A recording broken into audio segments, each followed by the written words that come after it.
Welcome, everybody, to another edition of Keep the Line Moving, a podcast designed to talk about leadership, life, and inspiration. I am your host, Chris Gargano, and that's right, I am excited about this guest this week. Every week, I'm excited about all guests, but listen to this story. This person, an undrafted free agent out of Duke University, goes on to play 13 years in the NFL. He then transitions into corporate America, helping organizations understand how to better communicate their message. Then he has a 25-year successful broadcasting career. You could see him on NFL Network, as well as his Baldy's breakdowns, digitally, online, and everywhere. So his name, Brian Baldinger. I'll tell you what, he shares his inspirational journey, how he arrived at Duke, how he got to the NFL, how he had conversations with Hall of Famers Tom Landry and Marv Levy. You do not want to miss those. He'll take us into the draft rooms of the NFL and what that mood is like getting ready for the draft. So much more to talk about. Let's get to it right now. Our guest, Brian Baldy. It is great to see you. You know, I look at my career and the people that I've worked with, and you're a highlight, my friend. You are a pro. You are a highlight. And every interaction you and I have had has been awesome, at least from my standpoint. Hope it has. Likewise, Chris. I mean, I feel the same way. We've had a good relationship, got a lot of good stuff done. So it's good to join you here today. Thank you. Baldy, listen, your wealth of experience, your football career, your college, growing up in Pittsburgh with your brothers. Let's start from the beginning. Otherwise, I'm going to get too excited. I'm going to get all over it here. Tell me about your growing up and how you fell in love with this game, that you've been with for all these years. Well, I had, my father was a United States Naval Academy grad. He was a United States, Marine Corps captain. He was a lifetime pilot. He's from Pittsburgh. My mom's from Pittsburgh. You grow up. I just spent a lot of time in the Berg. My dad was military, so we went to a lot of different bases, Quantico and Camp Lejeune and all the stops, Philadelphia Naval Base. But, I'm one of 6 kids, 3 boys, 3 girls. My dad was an All-American at Navy. I don't know what age I was when he threw me my first pass. It was probably somewhere around 5 or 6. We were, we grew up in the 60s and 70s where, you went out to play every day and it didn't matter, if it was baseball, if it was playing football in the street or, tag at night in the street, kick the can, whatever, we played. And that was really it. That was it. I fell in love with sports, and I'll never forget.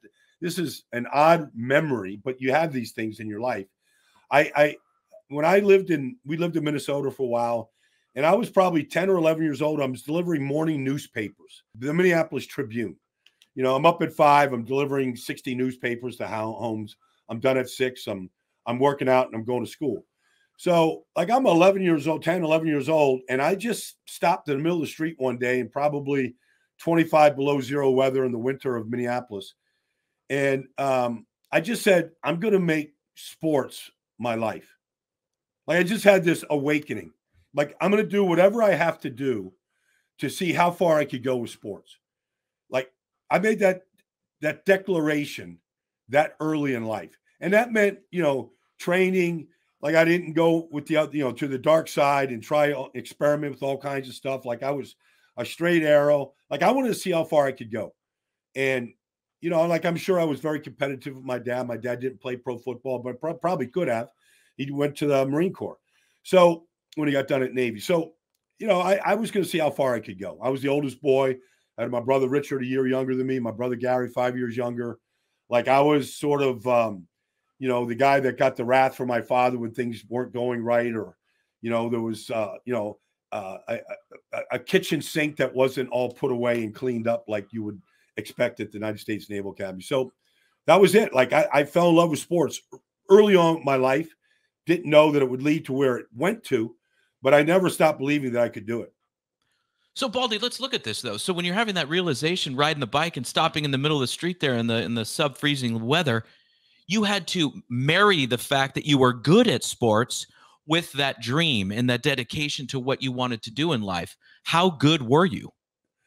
I didn't know. It really wasn't about, I knew I'm good at this. I didn't know I had, whatever talent I ended up having. I never thought I was very talented. I wasn't drafted in the NFL. I didn't get a college scholarship. I mean, all these things that kind of perpetuate you and motivate you. But I knew this. I knew I loved doing it. I don't care if we were playing dodgeball, during recess. I wanted to win at dodgeball. Pick up basketball, Apple Valley, Minnesota. Like, give me the 4 scrubs. I'll beat the other 5. So like I just knew that I loved to compete and I loved sports. And so, you'd come home from basketball practice in Cherry Hill, New Jersey, as a 2nd or 3rd grader, and you went out and you played street hockey, after you finished dinner. Like it just rolled, and I remember I'm going to get off the track for 1 second, but we ended up living in Massapequa, New York, Long Island, New York, and Alec Baldwin's father was my history teacher. He also ran the gym. And I remember like saying like, I need to come in and shoot tonight. And he would just stick a straw on the side door. So I could, come in there at 8 o'clock at night and just shoot buckets, for an hour, or against the custodians that were in there. Like those type of memories are just strong, like it never really stopped. And so even when I wasn't being pursued really in college for, to go play, and I wasn't really being pursued in the NFL, even when there was 12 rounds of the draft, like I just knew like that's where my heart was and what I loved doing. So when you got to Duke, what were you like? I mean, you're in high school at Massapequa High School in New York, and you're, the custodian's leaving the straw so you can get the door unlocked and go in there and shoot hoops. But that work ethic, you take that over to Duke. What were you like? Well, I went to Duke out of junior college. I had to go to junior college. Things didn't work out at the Naval Academy. So I went to the junior college route, played football and basketball in junior college. Nassau Community College. When they started their Hall of Fame, Ring of Honor, I was the first guy to get inducted. So I'm still proud of my days with the Lions and friends with the coaches that coached me back then. But when I went to Duke, I was a tight end, Chris. I was 225 pounds. That's what I wanted to do. And, in one day, you end up getting hurt. You tear your ACL, that kind of stuff happens. And, you get an extra year eligibility. So you go like, okay. And next thing you know, you're 240 or 245 from just lifting all these weights and doing all this training. And they move you to guard and you think your life ends, and, it's like the old blessing in disguise type thing. Like I wasn't going to make it in the NFL in hindsight at tight end. It wasn't fast enough. But I was able to, really kind of grow and compete, at the offensive line. I just, you see all these high recruits coming in and you're like, I'm going to beat him out. That guy's not going to, I'm going to beat him out, and I just kept beating everybody out, all the high recruits and top recruits. So I ended up starting my last 2 years there at Duke. And, it was really the same thing, when I went to Dallas as a free agent, Chris. I mean, the story is the same. Like I went there back then. I wasn't drafted. My brother, we came out the same year because I had an extra year. He got drafted in 10th round by the Giants. And I'm like, if that lazy bum, younger than me, could get drafted by the Giants, I know I could play. So it's like, I'll never forget, like, I didn't know that they thought so highly of me. They sent like the equipment manager to try to sign me as a free agent. And Buck Buchanan, whose son is still running the equipment cage with the Dallas Cowboys. But, I didn't know that they went out and signed 110 free agents back then in 1982. So you didn't know that, and you had 15 rookies. So you didn't drafted rookies. So you didn't know there was going to be 125, rookies competing for 5 or 6 spots. But, as soon as you get in there, you're like, I'm better than that guy. And put me up against Randy White, and I'll just go take my beatings. But I'm going to block him, and I'll be the card drill guy and all this. And I'll just, like you just stay with it. And you just, all right, you hear all the noise and you see all the guys in front of you, but you just don't ever let that bother you. You just like, I'm here another day. 6 other guys got cut yesterday. I'm still here. And to the point where I honestly never unpacked my bags. I wore the same thing every day. And I just said, if I get cut, I always wanted to just go see like the pro surfing championships in Huntington Beach, California. And I'm in Thousand Oaks and my sister lives in Long Beach, and I'll just go stay with my sister and go down to Huntington. I'll just start my career, whatever that's going to be, in Huntington Beach watching pro surfing championships. So let's look at this. You're in Thousand Oaks at the Dallas Cowboys training camp, haven't unpacked your bags. Your sister lives in Long Beach, so you have a backup plan per se. Baldy, we all know you. You gave that backup plan maybe 1%, 0.5% of realistic thought. You were all in on making that team, all in. And, and the way you're telling the story, your commitment, your childhood moment when you're going to commit to sports. So you did make it. Do you remember the day when Coach Landry came up to you or somebody came up to you and said, you have made this roster? I remember. So I'm in this, I tell you exactly. I'm in the 6060 Hotel on North Central Expressway. The Cowboys offices were right next door. SMU was right across the street. And I got a call from Gil Brandt, who was our GM at the time. And we're all in the hotel. There's about 10 rookies all in the hotel. We're still there. The veterans are training camp is broke. We're back in Dallas for training. And I get a call from Gil Brandt. And he says to me, what are you doing for dinner tomorrow night? And I said, I don't know, Mr. Brandt. I don't know if I'm going to be here or not here. He goes, well, I'm asking you that because I'm inviting you to dinner. And I go, well, so what does that mean? He goes, well, what do you think it means? I go, I've made the team and you're inviting the rookies to dinner. He goes, that's exactly. You're one of 6 rookies that are making this team and want to celebrate with the rookies together. You guys went through this process together and there's 6 of you and you're one of the 6, Baldy, and we're welcoming you to the Dallas Cowboys. And I just sort of, froze. And I just remember, I said, okay, I didn't go jump for joy. I actually got myself into some gym clothes and walked across the North Central Expressway to SMU. And I went on the track and I ran because that was like the routine that got me to where I was. And it just so happened that my brother made the New York Giants on the exact same day. And it was like, it was like a big moment, family moment. But that's how I took it. That's how I heard it. And that was my reaction to was I better start working at this thing right now. I know what got me here. Let's just keep doing it. What will keep me here.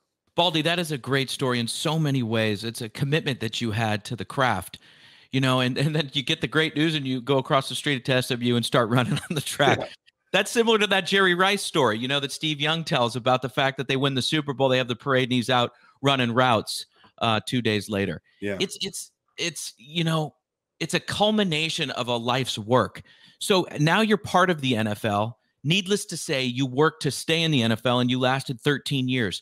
How was that progression? I'm sure leaving Dallas with that connection that you had was hard, but how was the progression to the other teams that you played for and how you progressed as an offensive lineman in the league?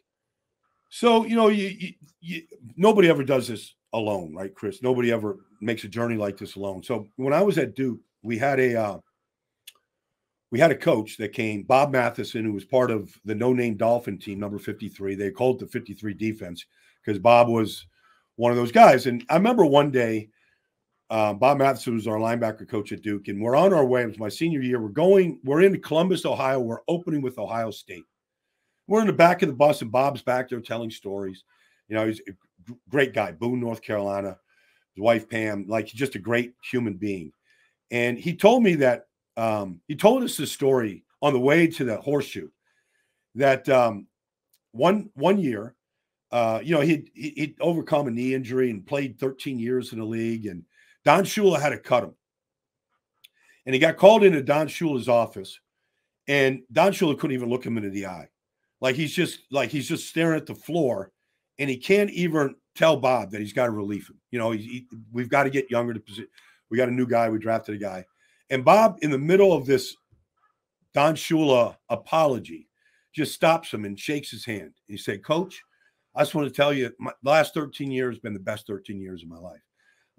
Everything I do in life, you're going to be a part of it. And I just never forgot that story. And so, I was there in Dallas for 6 years, and I'm, on a trip with my brother and friends. We're on the other side of the world. And I get this note that the Dallas Cowboys are releasing me. So I just made a long distance call to the Cowboys and said, look, I'm not leaving the Cowboys without thanking Tom Landry. So I just remember going, I need to make an appointment to see the coach. So I literally come back. I'm in Hong Kong, right? And I go, I want a blazer made and a shirt made just to go see Tom Landry. He was always very dapper, always wore a suit, always had that fedora. Like, I'm getting my shoes, shirt, and jacket made in Hong Kong for this one visit to Coach Landry. I want to look my very best, and I want to do exactly what Bob Matheson did. I want to sit there and shake the man's hand for giving me the opportunity. And that's kind of how I approached the NFL. Like, I thanked, and I did. I got an hour meeting, learned a lot about Coach Landry that I never knew because he was a private guy, didn't talk about his life a whole lot. But I had an hour with Tom Landry, uninterrupted, that I'll never forget. And I just approached that going, I'm going to enjoy every day. And people ask me, what was your favorite stop? I just tell people I sing God Bless America every day. 13 years, whether it was, Indianapolis, Philadelphia, like I'm gonna be thankful for every day that I'm in this industry. And when it ends, it's going to be a good ceremony whenever it ends. That is one of the best stories that has been told on this podcast, that meeting, and your commitment to that meeting with Coach Landry, the Hall of Famer. And the fact that you were in Hong Kong and you purchased a suit specifically for a meeting. And he took the meeting, which is incredible about him, right? Yeah. And it's that sense of gratitude. And you've probably had other smaller meetings and similar meetings throughout your journey. How important is that? I mean, people look up to you. People looked up to you as you were a veteran. You probably looked up to you as a rookie, all that you had accomplished as an undrafted player. But how important is that sense of gratitude to, like you said, appreciating people along the way? Well, I'll never forget one other quick story. It's very similar. I left Indianapolis after 4 years, started for 4 years in Indianapolis, had a good run.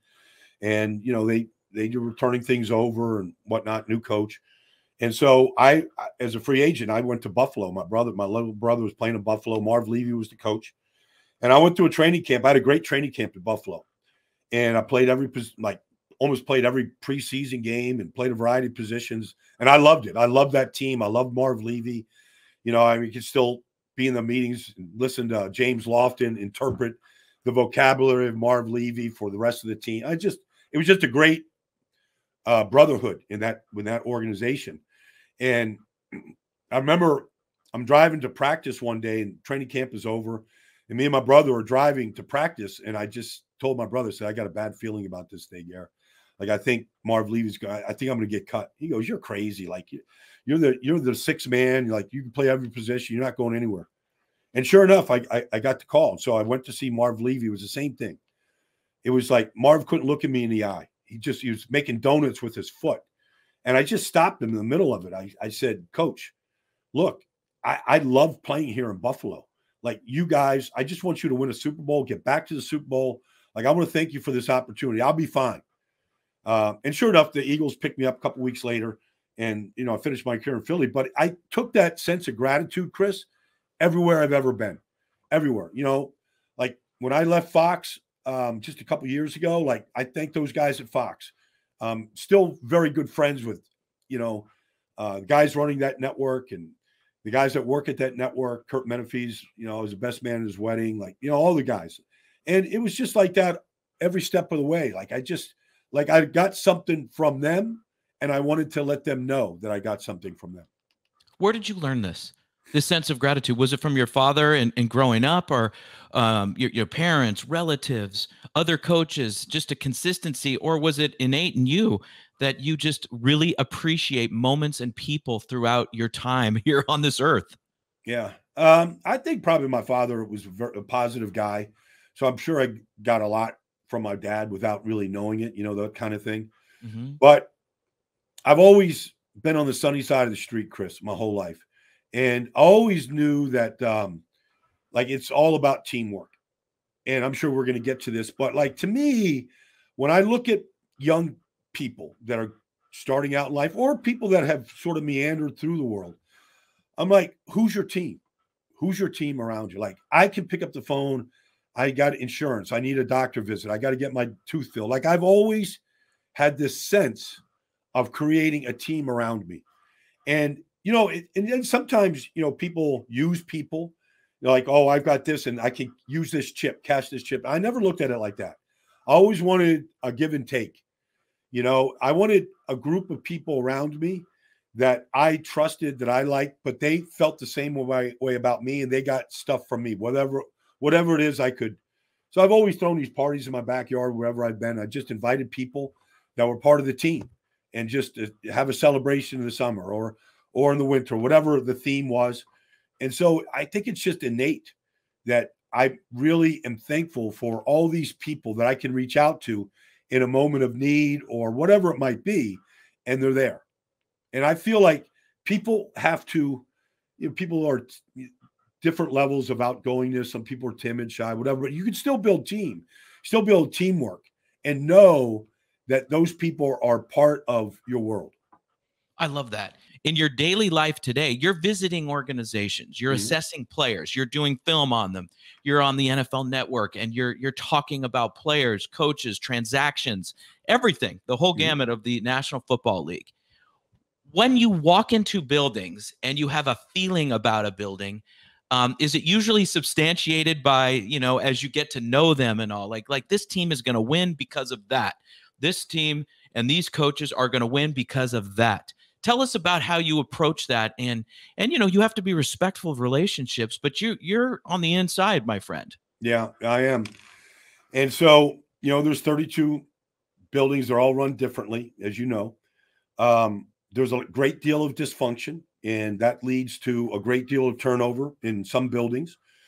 And I've always made the parallels. I've worked in the corporate world for a while, and there's strong parallels between successful businesses and successful sport franchises. And it always starts at the top. It always does. The leadership that comes from the top and how congruent those messages are that come all the way down into the locker room. And it goes both ways. And so you can feel the history. Like if you go to Green Bay, they're in transition right now. But you go to Green Bay and, they don't really have, they're structured differently because they're a public company and they're structured a little bit different. Although they have a general manager, they have a president, all those Brian Gutekunst and, Mark Murphy, they're all there. They're a little different than, say, the Philadelphia Eagles with Howie Roseman and Jeffrey Lurie, and who you kind of greet. But like when you go into Green Bay and you walk into Lambeau Field and you see the history of the NFL in their Ring of Honor, and you see the connection to the community in Green Bay and how unique it is, you feel, and you drive down Lombardi Drive or Holmgren Way or Brett Favre, whatever, you feel the history of that place. And there's just a special connection that you feel like even during tough times or transition times that they're going to get it just because of it. And then you could go into some building, you go, well, there's a reason why there's been 6 coaches in 10 years. And you could feel that dysfunction. And it greets you in different ways, but it's palpable.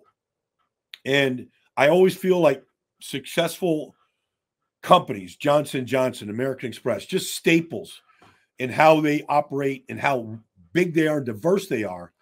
There's a reason why those companies can unite all these different divisions in a way that success is just going to permeate.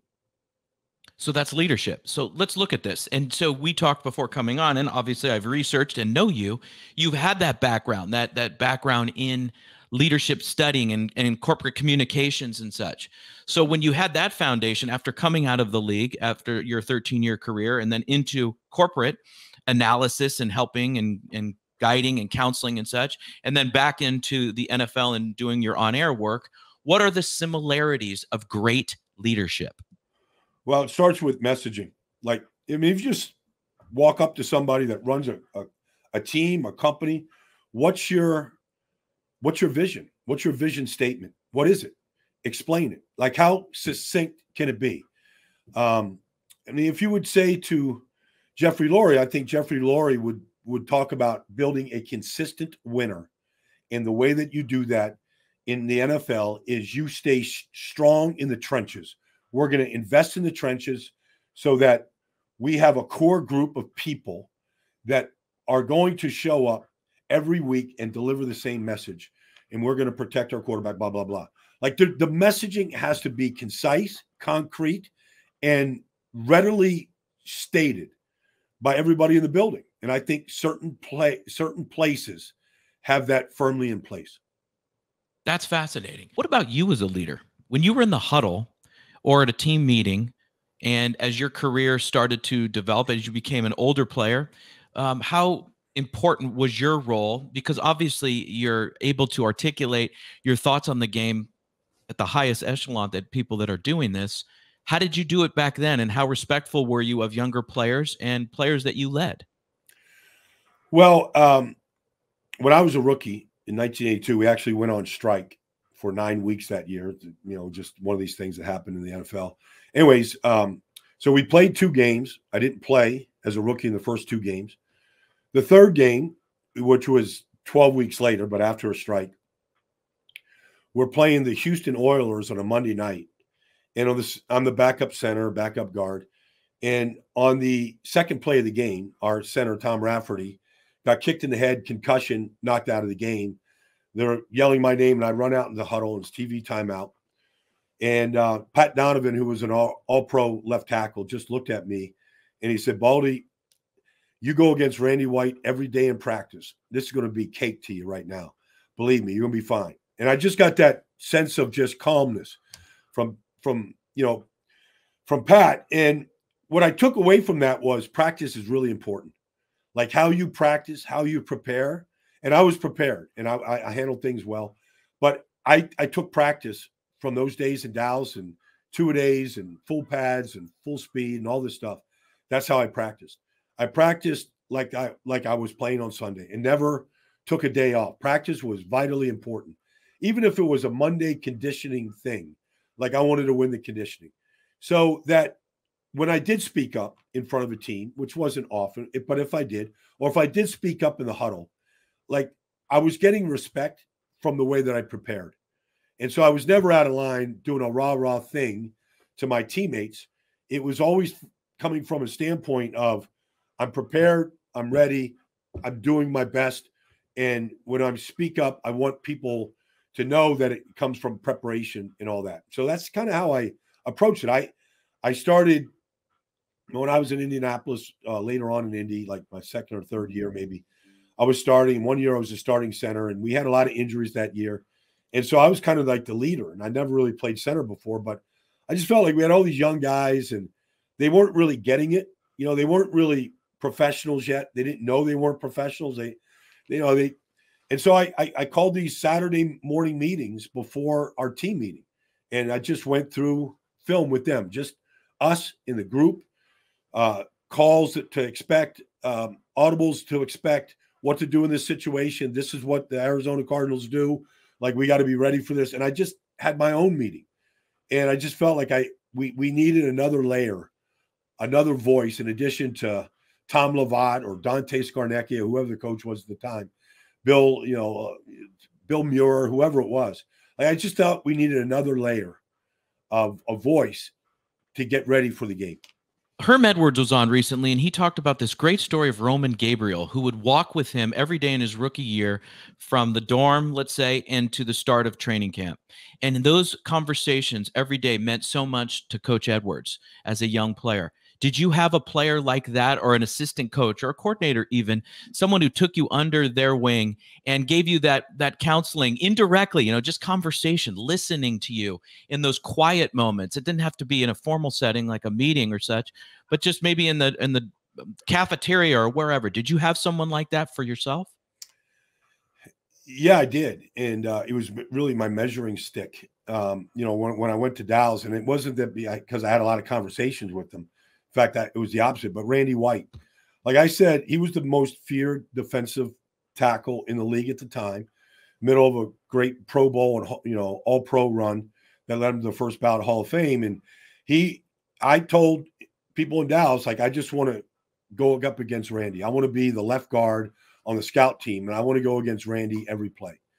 And Randy shaped me. Like, it was either, he whipped people, and he was a son of a bitch, but it was a way of knowing that you could measure your progress by what you were doing against Randy White. And I'll never forget, like, it was 3 or 4 weeks into my rookie training camp, and the defensive line coach on the team was Ernie Stautner, who's, in the Hall of Fame as well. And I remember we're coming into the team meeting and everybody's filing in, and I'm going to get my seat, and Ernie Starton just grabs me, and he just looks at me with those Bavarian eyes and those big thick meat hooks that he had in his hands. When he grabbed me, he just looked at me. He goes, "Hey, kid, they're talking about you." Like that was my way of knowing, without knowing, that the defensive line is evaluating all these prospects, and they like the way that I compete and go up against these guys every day. And they were talking about me amongst them. And Ernie sort of shared that with me. And that meant the world to me back then. So there are draft rooms all around the country humming right now in preparation for the 2023 NFL draft. Take us behind the scenes. What are those conversations like? And is it safe to say as they get closer to draft day and draft weekend, they get more intense? Mm-hmm. And tell us about, your thoughts on that big moment, obviously, arguably one of the biggest moments weekend-wise of the whole year. So here's what, and because there's going to be 31 players taken in the first round this year. And out of that 31, you can go through any draft and look at it. There's going to be 10 busts. There's going to be 10. There's going to be 10 that are probably going to be great players, and 10 that are going to be pretty solid pros. But that's the arc that we see every year. So you go, like, how do you miss? We have all this data. We have all this information, pro days, combine, private workouts, interviews, all this stuff. We have all this data.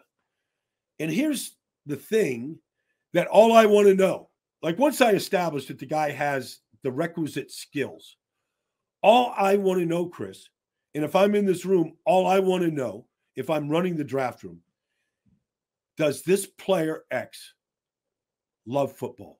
Something so simple and so succinct. How much does he love it? I'll give you an example. Like Jalen Hurts is one of my favorite players in this league. Jalen Hurts, I said with the Eagles in 2020, I said, they had the 53rd pick in the second round. I said, in the process, I said, if the Eagles parted ways with the 53rd pick for Jalen Hurts, and they had just signed Carson Wentz to a big second contract, $100 million contract. I said, if I was the Eagles and I had the 53rd pick, I would take Jalen Hurts because I know that guy loves football like nobody's business. And he got benched in a national championship game, probably humiliating, by Tua Tagovailoa, and Tua came back and won the game. And, in today's world, kids get benched, kids get beat out, they transfer. Well, Jalen Hurts didn't transfer. He stayed and graduated. And he got his degree at Alabama, and then he was a grad transfer at Oklahoma, and he was a great player at Oklahoma for Lincoln Riley. And so Jalen Hurts has leapfrogged Carson Wentz and all these players that were drafted in front of him because of his love for the game. And nothing will supplant that. And he demonstrates it in every interview, in every workout. I went to work out with him 2 years ago, and he was working out with a bunch of receivers and whatnot. And he said, well, if you want to work out, Baldy, like I'm at this high school field at 5 a.m. Okay. It's a little bit like Herm Edwards. If you want to go talk to Herm Edwards when he was a coach in Kansas City, he's on the treadmill at 4 a.m. with a big, giant cup of coffee. Like, you want to talk to Herm, 4 a.m. is when you do it. And I remember going to Kansas City, and there was Herm at 4 a.m., and he was on the treadmill, and we were going. But, like, that's Jalen Hurts. And so my point is, how do you get to that, Chris? How do you cut through all the clutter and find out if the guy loves the game? And nothing is more important than the game. Because we all know, you've been in 2 big buildings in the NFL, and you know pretty quickly if a guy loves it or if he just kind of like this is what I do. Like, there's a big difference. And that's what I want to find out in that draft room. Does this player, and with all this process, because it doesn't matter how much talent he has or how many skills he has or how fast he runs. If he doesn't love it, he's not going to be great. He'll be okay, but he might be a bust too. And that's what I want to find out. And that's what I appreciate about Coach Saleh with the Jets. Does he love ball? You hear him say that all the time. Does he love ball? How do you determine that, Baldy? I understand it's an intangible, and you got to look someone in the eyes. You got to see him at 5 a.m. at their workout. You have to see how they approach the game. And, how did you always know your teammates, or did you always know that the folks that didn't like ball, or was it more easy to spot the ones that loved it? Here's what's funny about the whole process. As a player, Chris, everybody's coming for your job. They just draft all these linemen, whatever it is. And we'd have the first mini camp. I knew in the first mini camp if a guy had it or didn't have it. Even we weren't even competing, we weren't even in pads, we weren't hitting anybody. I knew just by body language, how they acted, just their movement in the building. I knew 90% of the time if they made a mistake or not. And the good general managers in this business, good coaches in this business, they kind of know there's a moment in that mini camp where they go, we screwed up. Like they know it. And like, now what do we do to reset, to rescue this, right, or to make this work, or what are we going to do here? You almost know immediately. And so how do you do that? A lot of guys can fool you, Chris. A lot of these guys are busy, polishing their act up and telling you what you want to hear. I just think you've got to trust your instincts when you sit down with these guys that are all polished up and, prepared for these interviews and everything. Like, you've got to find a way to cut through the clutter to get to that kernel of truth and just what's inside that man's heart. Well said. Well, I know what's in your heart, and you got to go. So listen, this has been fantastic. Baldy, I can't tell you how much I appreciate it. Thank you very much. Thanks for having me, Chris. All the best, buddy. We'll cross paths, I'm sure in a number of different places down the road, buddy. And we thank Brian very much for being on the show. My number one takeaway is this. He said that he establishes a team in anything that he's doing. So if he's in a project at NFL Network or somewhere broadcasting, he looks to establish a team. He's gregarious. He has an infectious personality. So you can almost visualize how he does that. And I saw it firsthand when we worked together at the Jets. If there's a shoot, let's bring everyone in, make them feel part of it so the shoot is more successful. And that's obviously good advice in business or sports or whatever endeavor you're part of. We appreciate Brian very much for coming on. And I appreciate you for watching and or listening each and every week. Hit the comments, subscribe, give us a like. We appreciate it. For our podcast producer, Paul Salazar, I'm your host, Chris Gargano. Have a great week, everybody. We will see you next time with another fantastic guest. We thank you for listening to Keep the Line Moving. We would love it if you subscribed or left a review.